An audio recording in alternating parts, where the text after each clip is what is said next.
Miongoni mwa mambo ambayo tunafaa kuyafanya katika masiku haya ni kufunga siku 9 mfululizo, ndugu zangu Waislamu, kwa sababu ni miongoni mwa ibada kubwa.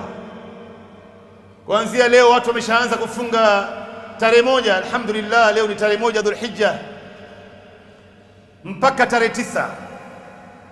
Na ikiwa hujaanza leo, basi kesho nafasi bado ipo. Ikiwa wewe uliweza kufunga mwezi mzima wa Ramadhan, siku 9 ni kitu gani?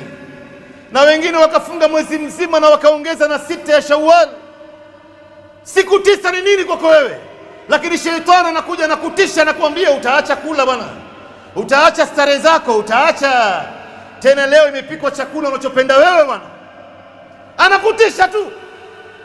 Saum haina mfano wake jamani, na lau utafunga saum katika masiku 9 haya, saumu itakuwezesha wewe uyafikie yale mema mengi ambayo nitakana uyafanye katika haya masiku, kwa sababu mtu anapokuwa ndani ya saum inamkaribisha mja kwa Mola wake.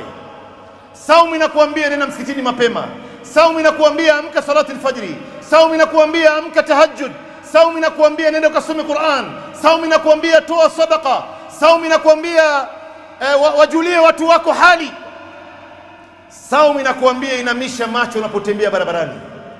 Mtume anasema as-siyam la idla lahu, saum haina mfano wake jamani. Tujibidiishe katika ibada hizi, na ndani ya masiku haya kuna saumu ya Arafa ambayo tutakuja